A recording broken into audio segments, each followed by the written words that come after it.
क्योंकि अपडेट्स तो हमने फिर भी देनी है आपको। आज़म मलिक हमारे साथ लाहौर से बराह रास्त मौजूद हैं।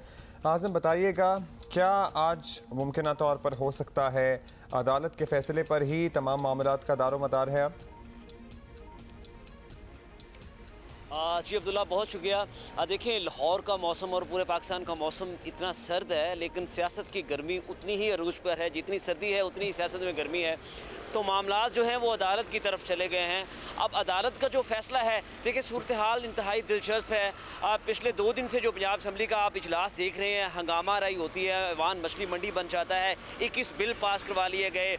दोनों तरफ से ये मुतज़ाद दावे हैं कि उनका फ़िगर पूरा है। वो कह रहे हैं कि तहरीक इंसाफ के पास फ़िगर पूरा नहीं है, वो कह रहे हैं नून लीग के पास फ़िगर पूरा नहीं है। दोनों तरफ से ये कहा जा रहा है कि हमारे पास मतलूबा जो तादाद है लोगों की वो मौजूद है। तो आज अगर कोर्ट फैसला करती है अब्दुल्ला, हम एक लम्हे के लिए सोचते हैं कि कोर्ट ये कह देती है पाकिस्तान तहरीक इंसाफ और इत्तेहादी जमातों को कि आप जाएं और एतमाद का वोट लें, तो ये ऑप्शन मौजूद है मुस्लिम लीग काफ और तहरीक इंसाफ के पास कि वो फिर भी एतमाद का वोट नहीं लेंगे। परवेज़ लाई की इंतहाई करीबी ज़राए के मुताबिक वो इसको फिर सुप्रीम कोर्ट में चैलेंज करेंगे, चूँकि उनका एक मौक़िफ़ है और वो मौक़िफ़ ये है कि कानूनी और आइनी माहिरीनों ने ये कहा है कि अगर आपने गवर्नर का हुक्म मान लिया और पंजाब असम्बली से एतमाद का वोट ले लिया तो फिर गवर्नर का हुक्म आइनी हो जाएगा, कानूनी हो जाएगा। तहरीक इंसाफ और PMLQ ये कहती है कि गवर्नर का जो हुक्म है वो आइनी नहीं है, वो गैर कानूनी है और हम उसे नहीं मान सकते। तो ये एक लाहे अमल तैयार किया गया है मुस्लिम लीग काफ और तहरीक इंसाफ की तरफ से। मतलब पंजाब आज लाहौर हाई कोर्ट के फैसले के बाद भी ये मामला हल होता हुआ नजर नहीं आ रहा। अगर तो लाहौर हाई कोर्ट ने कह दिया कि चलें वोट, आपको एतमाद का वोट लेने की जरूरत नहीं है, वो तो फिर कहानी और है। हो सकता है फिर दूसरी पार्टी उसको चैलेंज कर दे, लेकिन अगर कह दिया कि एतमाद का वोट लें तब भी ये चैलेंज करेंगे, उसको सुप्रीम कोर्ट में जाएंगे। जी अब्दुल्ला, बिल्कुल ऐसा ही होगा और ये चैलेंज करेंगे, ये सुप्रीम कोर्ट में जाएंगे और सुप्रीम कोर्ट का फिर इंतज़ार किया जाएगा। आपको याद होगा कि पिछले कुछ अरसे से जो हमने ऐवान के अंदर सूरत हाल देखी, कोर्ट्स बार बार कहती रही कि आप जाएं, एतमाद का वोट लें, एतमाद का वोट लें। इसी तरह से होगा। स्पीकर उनका अपना है सप्तान खान, लिंगर ऑन किया जाएगा। अगर कोर्ट कह देती है कि आप जाएँ और एतमाद का वोट लें, फिर इसको लिंगर ऑन किया जाएगा, फिर आगे बढ़ाया जाएगा और फिर ये सारी गेम जो है सुप्रीम कोर्ट के ऊपर चली जाएगी। मैं आपको एक और बात बताऊं, अगर सुप्रीम कोर्ट ने भी कह दिया कि आप जाएं और एतमाद का वोट लें तो फिर शायद ये अपील में चले जाएं।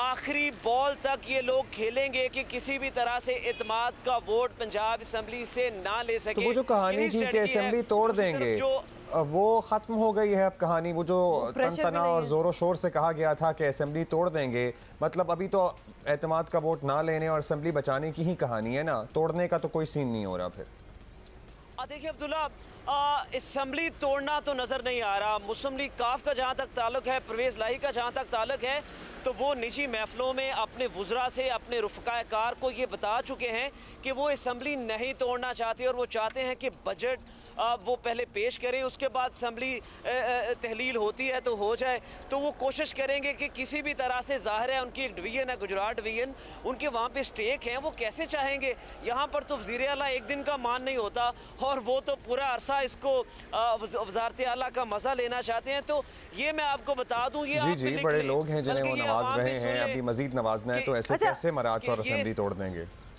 राइट आज़म, आगे जरा बढ़ते हैं और ये भी बताइएगा कि नून लीग का क्या स्टांस है, क्योंकि गवर्नर राज की बातें भी हो रही हैं, उनका क्या कहना है? देखिए हुमा, नून लीग पिछले 2-3 दिनों से बड़ी कॉन्फिडेंट नज़र आ रही है। उसकी वजह यह है, इंतहाई ज़िम्मेदार ज़राए के मुताबिक इन्होंने तकरीबन 7 लोगों के ऊपर होमवर्क मुकम्मल किया है जिनका ताल्लुक पाकिस्तान तहरीक इंसाफ से है। इनमें अक़लीती रुकन हैं और कुछ ख़वातीन हैं जिनके ऊपर इन्होंने ग्राउंड वर्क किया है कि जब एतमाद का वोट, अगर ये नौबत आ जाती है ऐवान के अंदर, सुप्रीम कोर्ट भी कह देती है और हम देखते हैं कि ऐवान के अंदर काउंटिंग शुरू हो जाती है, तो कोई 7 के करीब लोग हैं जो गैर हाज़िर होंगे। इस हवाले से 1 या 2 रोज़ में साबिक़ सदर आसिफ अली ज़रदारी भी लाहौर में आएंगे और तरकीबात दी जा रही हैं, दूसरी तरफ से उनको टिकट की ऑफ़र की जा रही है कि अगर वो उस दिन ऐवान में नहीं आते तो उनको टिकट दी जाएगी।